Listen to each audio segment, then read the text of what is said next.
এনে তো খালা গামি আমি আরো খালোই দিই সিটি দেই বের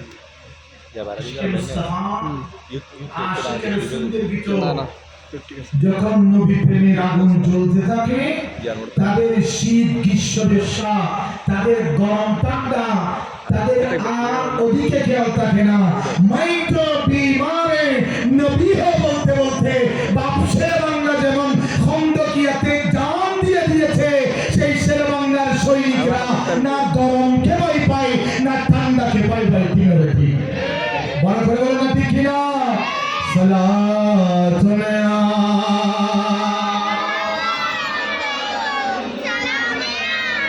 আল্লাহুম্মা সাল্লি আলা সাইয়্যিদিনা আল্লাহুম্মা সাল্লি আলা নবিয়িনা শফিয়িনা মাওলানা মুহাম্মদ আল্লাহ তুমি দয়া করো আল্লাহ তুমি দয়া করো নসিব করো মদিনা আল্লাহ তুমি নসিব করো মদিনা নবীজিকে না দেখায়া মোরে নবীকে না দেখায়া কবরেতে নিও না আল্লাহুম্মা সাল্লি আলা নবিয়িনা শফিয়িনা মুহাম্মাদিন থাকিতে কারামিন দিন থাকিতে কারামিন আকিরাতে পাবন আসবেকা যাবে একা আসবেকা যাবে একা সঙ্গে কেহ যাবে না আল্লাহুম্মা সাল্লি আলা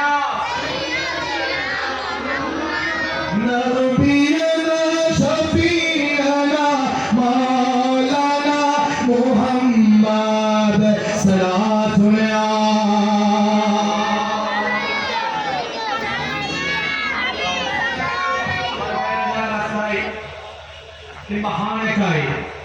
আমি আপনাদের খেদমতে আরজ করছি আপনারা হানেকা ইবাদত শেষ করে অতি সহসা আজকে সবার আকর্ষণ হলো মাহফিলের প্যান্ডেল রাস্তা নয় হানেকা নয় মসজিদ নয় আজকে সবার আকর্ষণ একমাত্র মাহফিলের এই মঞ্চ অতএব আমি আপনাদের খেদমতে আরজ করব আপনারা যারা হানেকা আছেন সবাইকে মাহফিলের প্যান্ডেলে চলে আসার জন্য কারণ এই প্যান্ডেল সাধারণ কোনো প্যান্ডেল নয় আমরা এটার উপর কারো কার্য সম্বলিত একটা পর্দা দেখতে পাচ্ছি নিচে আমাদের জন্য একটা প্ল্যাটফর্ম দেওয়া হয়েছে কিন্তু হাদিসে নববীতে বলা হচ্ছে যেখানে আল্লাহর জিকির হবে যেখানে মুস্তাফার দরুদ হবে যেখানে মিলাদুন নবী হবে যেখানে দয়ান নবীর শরণ হবে সেখানে সাধারণ কোনো জায়গা থাকে না ওই জায়গার উপরে আমরা প্যান্ডেল দেখি এটা প্যান্ডেল নয় হাদিস বলছে ওই জায়গার উপরে আল্লাহর রহমতের ফেরেশতারা তাদের নূরানি ডানা বিছিয়ে দিয়ে আমাদেরকে এমন ভাবে দয়া করছেন আমরা যারা গুনাহগার এসেছি আমাদের গুনাহ আল্লাহর দরবারে মাফ চাইতে থাকতেন সুবহানাল্লাহ শুধু তা নয় যেই জমিনে আমরা বসেছি আমরা এই জমিনকে মনে করছি এটা একটা সাধারণ প্ল্যাটফর্ম সাধারণ জমিন এটা সাধারণ প্ল্যাটফর্ম সাধারণ জমিন নেই বরং এই জমিন জান্নাতের বাগান হয়ে গিয়েছে উপরে যেটা সেটা রহমতের ফেরেশতাদের আবৃত হয়েছে অতএব আমাদের কাজ রাস্তায় ঘোরাফেরা করা নয় সবাই একসাথে মাহফিলকে সফল করাই আমাদের একমাত্র লক্ষ্য ঠিক না বেটি সালাতুন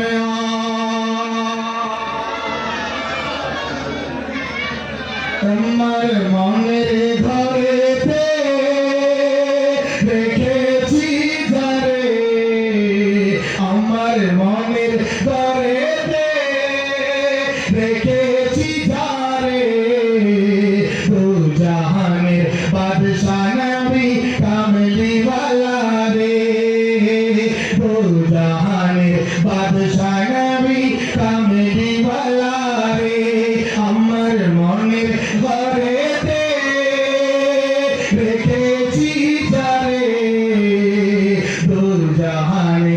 बादशाह नबी कमली वाला रे दो जहाনের बादशाह नबी আমার দয়ার নবী রে আমার দয়ার নবী রে আমার দয়ার নবী রে আমার মায়ার নবী রে দু জাহানের বাদশা নবী কামলি ওয়ালা রে দু জাহানের বাদশা নবী কামলি ওয়ালা রে সালাতু আলাইহি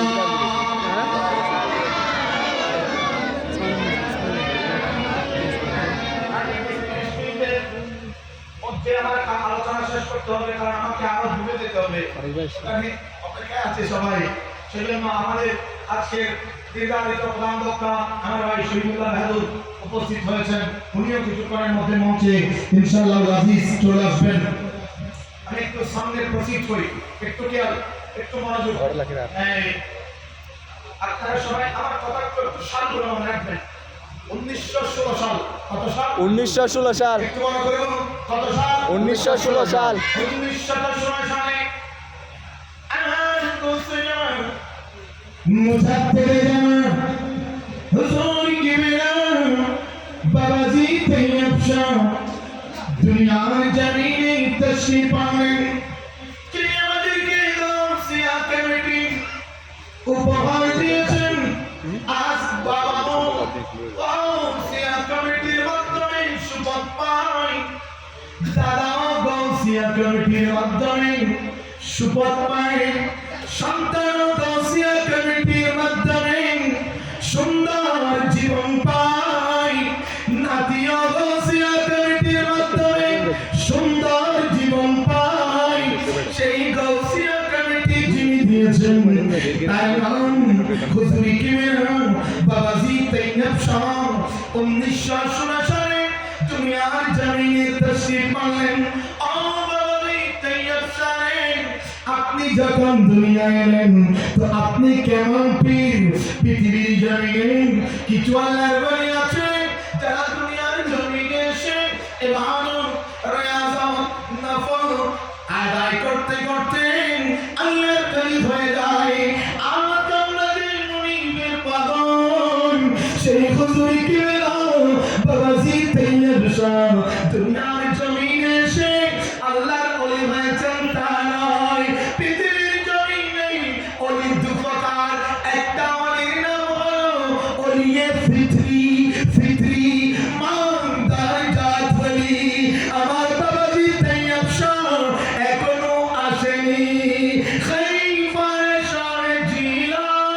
কুতুবুল্লাহকে সুসংবাদ দিয়ে জানিয়ে দে ও কুতুবুল্লাহ রে কাদেরিয়া তরিকতকে নিতে কিয়ামত পর্যন্ত এই তরিকতের আঞ্জামকে লম্বা করার জন্য একজন মহান হস্তির দরকার আছে ও কুতুবুল্লাহ রে আপনার বড় সন্তান যেটা আছে সেটা তো হয়তো সহসা দুনিয়া থেকে চলে যাবে কুতুবুল্লাহ পানিয়ে যাবে হে হুজুর খাজা চৌরবি বেলায়েতের চোখে দেখতে পেলেন কুতুবুল্লাহ বড় সন্তান তাড়াতাড়ি দুনিয়া থেকে চলে যাবে কুতুবুল্লাহ এই দামান এই সংস্কারের খেদমত কিয়ামত পর্যন্ত নিয়ে যাওয়ার জন্য একজন বুজুর্গ সন্তানের প্রয়োজন আছে সেজন্য খাজা চৌরবি কুতুবুল্লাহকে তৈয়ব শাহ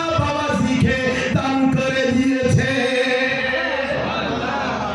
কুতুবুল্লাহ বানি জামিয়া সৈয়দ শাহসির কোটি দুনিয়ার জমিনে তৈয়ব শাহ আসলেন 1916 সাল সালগুলো বারবার বলতে পারবো না আস্তে আস্তে 1942 সাল আজকের দিনে যারা বলে হুজুর কিবরিয়া তৈয়ব শাহ হুজুর কিবরিয়া তাহের শাহ আওলাদ রাসূল নয় তারা নামের আগে সৈয়দ লেখে এটা আওলাদ রাসূলের সিম্বল নয় এরকম করে বলে আমাদের অন্তরে কোটারাঘাত করে তাদের প্রশ্নের উত্তর দিতে চাই 1942 সাল মহান শাবান মাসে আমার বাবাজি তৈয়ব শাহ নিজের বাবা কুতুবুল্লাহর সাথে বাংলার জমিনে তশরিফ শাহজাদা হুজুর হিসাবে শাবান মাসে আসলেন, রমজান মাসে চট্টগ্রাম আন্দরকিল্লা শাহী জামে মসজিদে তারাবির ইমামতির মাধ্যমে পৃথিবীর মানুষকে বুঝিয়ে দিয়েছে আন্দরকিল্লা শাহী জামে মসজিদের পেশ মাসাল্লায় যারা দাঁড়াবে তাদের জন্য আওলাদে রাসূল হওয়া শর্ত। আমার হুজুর কেবলা তৈয়ব শাহ আওলাদে রাসূল ছিল বলে 1942 সালে আন্দরকিল্লা শাহী জামিয়া মসজিদে তারাবির নামাজের ইমামতের দায়িত্ব পেয়েছে। আজকে যারা মসজিদে বসে, খানকায় বসে, মাদ্রাসায় বসে কুতুবুল আউলিয়ার ব্যাপারে সমালোচনা করে হুজুর কেবলা তৈয়ব শাহ আওলাদে রাসূল মানে না, আমি তাদেরকে ইতিহাস পড়তে বলবো। বাবাজি তৈয়ব শাহ তারাবির নামাজের ইমামতি করতেন, ওই সময় ওই মসজিদের খতিব ছিল ইমাম গাজী শেরবাংলার পীর মুর্শিদ হুজুর আল্লামা আব্দুল হামিদ বগদাদি রাহমাতুল্লাহ আলাইহি। আব্দুল হামিদ বগদাদি হুজুর গৌসুল আযম জিলানী আওলাদ, ওই দরবারের উনি আলে রাসূল বাবাজি তৈয়ব শাহ রাসূল সেই জাইসির কোটাল রাসূল। আজকে যারা তৈয়ব শাহ রাসূল তাদেরকে বলবো আমাদের সাদরা গড়ে লুকাই রাখিনি, আমাদের এই সাদরা মুখস্থ করে অনেক বাতিলরাও ফেট চালাচ্ছে। ঠিক আছে, আমাদের সাদরা শরীফ মুখস্থ করে ইয়া ইলাহি জাতি কিবরিয়াকে ওয়াসিতে মুখস্থ করে দরুদে তাস শরীফ মুখস্থ করে আজকের দিনে বাংলার জমিনে অনেক বাতিলরা সুন্নি মাদ্রাসায় ঢুকে তাদের পেট চালাচ্ছে। আমাদের এই সাদরা করে ওই বাজারে ছেড়ে দিয়েছি। এই সাদরা নিয়ে কোন বাবার ব্যথা যদি চ্যালেঞ্জ করতে পারে আমরা তাদের সেই মোকাবেলা করার জন্য প্রস্তুতি কিনা হাত তুলে বলুন ঠিক আছে। আমার হুজুর কেবলা আওলাদ রাসূল, আমার হুজুর কেবলা আওলাদ রাসূল, এটা আমরা বলে গোপন রাখিনি। আমাদের সাদরা বাজারে ছেড়ে দিয়ে বুঝিয়ে দিয়েছি হুজুর কেবলা তৈয়ব শাহ বেলা শক আওলাদ রাসূল। সুবহানাল্লাহ। এটা আমার ওকে হুজুর কেবলা তৈয়ব শাহ, হুজুর কেবলা তাহের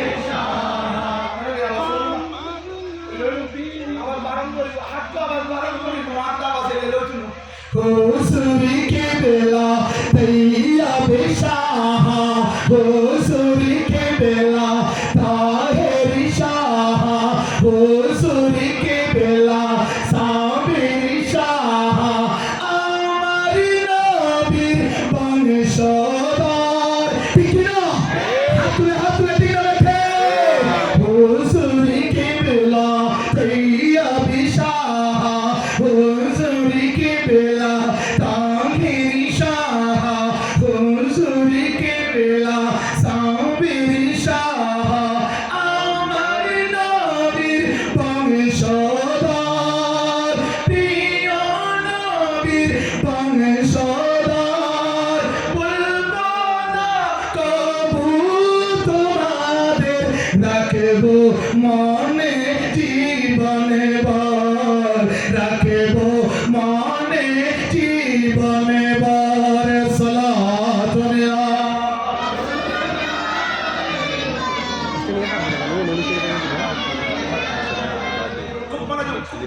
খুব মনোযোগ, সময় আমার কম।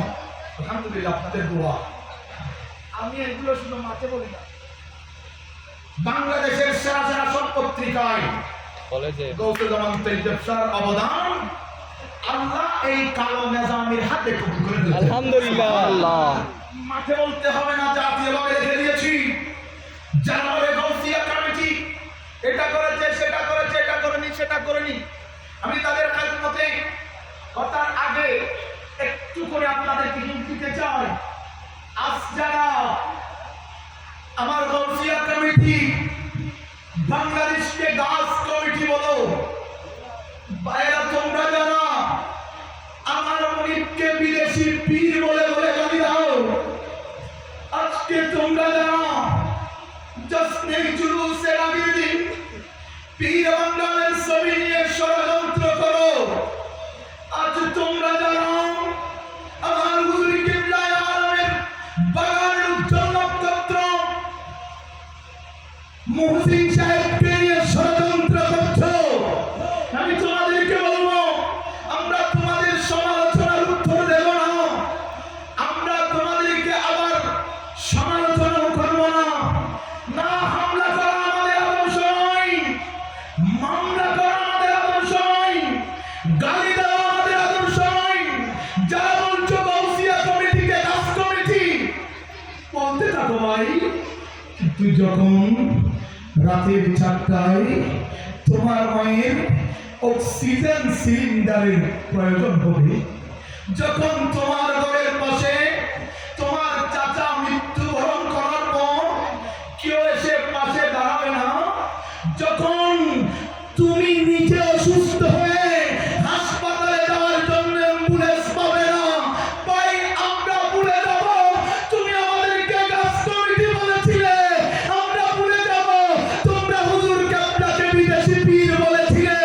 আমরা রাতের 4টায়ও মানবতার ওই মশাল নিয়ে, গাউসিয়তের আলো নিয়ে, রাহমাতুল লিল আলামিনের নূর নিয়ে যারা সমালোচনা করেছো তোমাদের ঘরে উপস্থিত হয়ে যাবো। ঠিক না? ঠিক। রাজীবন শত্রুতামি করেছে অনেকে, ভুলে গিয়েছিলাম যেদিন মারা গিয়েছে। সমালোচনা করেছে অনেকে, ভুলে গিয়েছিলাম যেদিন বিপদে পড়েছে। তোমরা সমালোচনা করতে থাকো, আমাদের কাছ তো সমালোচনা করা নয়। রাহমাতুল লিল আলামিন নবীকে তায়েফের ময়দানে আমার দয়াল নবীর কাঁধে উটের নাড়ি ভুঁড়ি তুলে দিয়েছিল তায়েফবাসী। নবী তাদের ব্যাপারে বদদুয়া করেননি।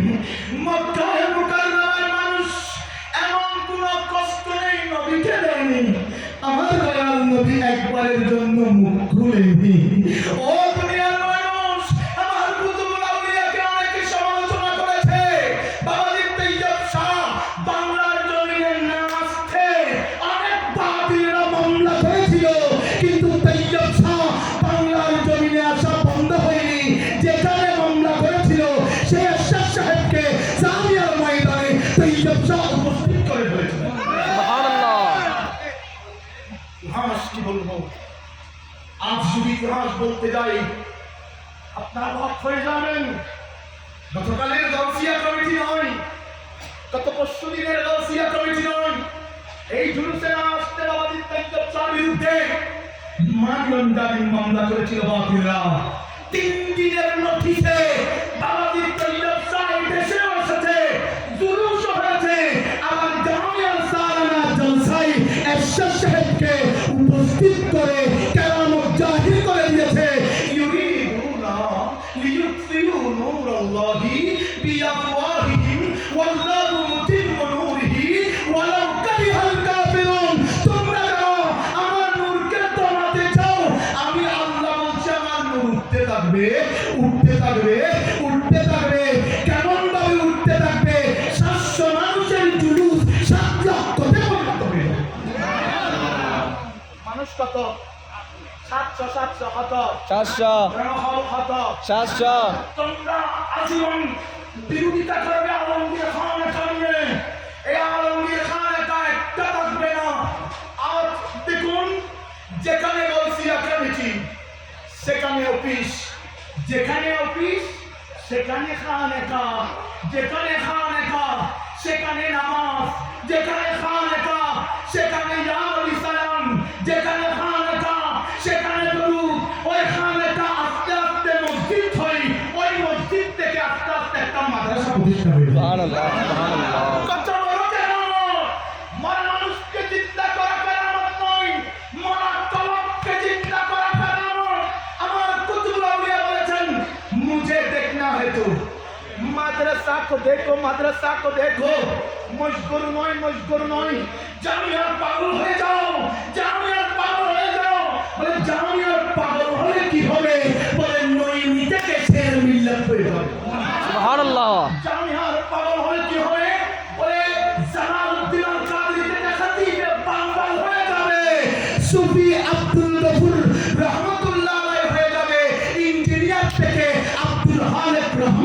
সুবহানাল্লাহ। জামিয়ার পাগল হলে কি হবে?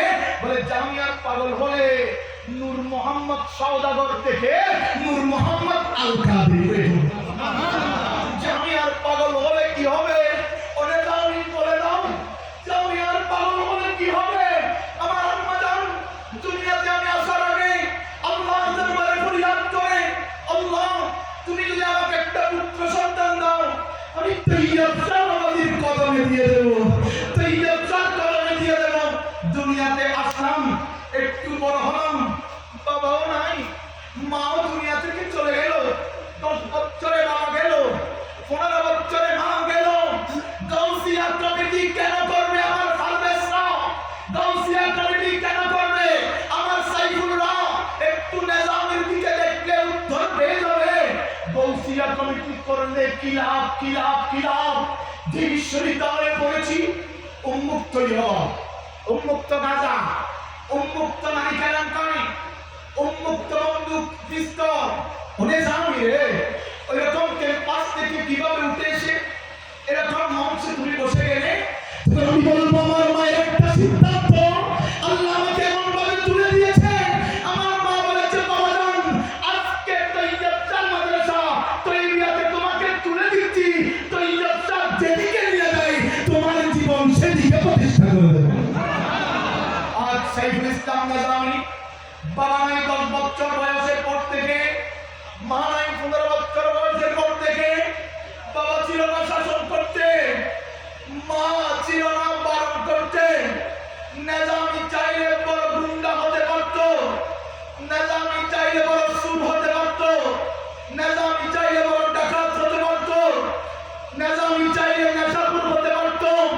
ও গাউসিয়া কমিটির বাইরে কান পেতে শুনো, কেন করবো গাউসিয়া কমিটি? গাউসিয়া কমিটি বাংলাদেশের ব্যানারে আসার কারণে এতিম নিজামী এতিম থেকে বক্তা হয়ে গিয়েছে। শুধু একমাত্র গাউসিয়া কমিটির খেদমত আল্লাহ রাব্বুল আলামিন কবুল করেছেন। কেউ করবেন কথার পাহাড়, কথার সাগর। তো গাউসিয়া কমিটি কেন করবো? এটা একটু কোরআন থেকে বলে আমি একটু সামনে প্রশ্ন করছি। ইনশাআল্লাহ আমার সন্তান ইয়াসির আহমেদ তাহেসা, আমার সন্তান এখানে বসে আছেন ইয়াসির আহমেদ তাহেসা। আমি একটু করে যেহেতু তার আশা বাড়ি থেকে বলছে বাবারে যাবো তো যাবো, মুনিবের সানা যদি না গাই আমার কেমন লাগবে? ভালো লাগবে না। আপনারা আমাকে যে পাগল দেখছেন, আমার চাইতে চোদ্দ ডবল পাগল আমার এই অবুজ সন্তান। আপনারা বাবাদেরকে অনুরোধ জানাচ্ছি, আপনারা গাউসিয়া ফাতেমা আসার সময় সন্তানকে সাথে নিয়ে আসবেন, জামিয়া ময়দানে যাওয়ার সময় সন্তানকে নিয়ে যাবেন। যেদিন শেরে মিল্লাতের ওয়াস্তা করেছি, আমার হুজুর কিবলা তৈয়ব শাহ শেরে মিল্লাত একসাথে জামিয়া থেকে বের হওয়া এবং ঢোকার সময় আসসালামু আলাইকুম ইয়া জামিয়া বলে তৈয়ব শাহ সালাম দিতেন। শেরে মিল্লাত জিজ্ঞেস করলেন হুজুর কিবলা আলম রে, এটা তো একটা পাথরের দালান, কেন সালাম দেন? বাবাজি তৈয়ব শাহ বলেছেন ये জামিয়া জিন্দা है, জামিয়া সালাম দিতেও জানে, জামিয়া সালাম নিতেও জানে। সুবহানাল্লাহ। যেদিন এই ওয়াজ করেছি সন্তান শুনেছে, তারপর থেকে যতবার মুরাদপুর থেকে মাহফিল করে দিতে আসি, ততবার জামিয়ার গেটের সামনে দাঁড়িয়ে সালাম দিয়ে আসে। বলতে চাই এই সন্তান যেদিন কবরে যাবে, এই সন্তান দুনিয়াতে থাকবে, আমি কবরে যাব, আমার কোনো আমল যদি আমার কবুল না হয়, এই সন্তান মাটির উপর থেকে ইয়া নবী সালাম যেটা বলবে, মুনিবের কথা বলবে, আল্লাহ আমার কবরকে আলোকিত করবে। সুবহানাল্লাহ। আমার সন্তান ইয়াসির আহমেদ তাহেসা একটা মান্তবাদ করবে, তারপর আমি আবার শুরু করবো ইনশাআল্লাহ।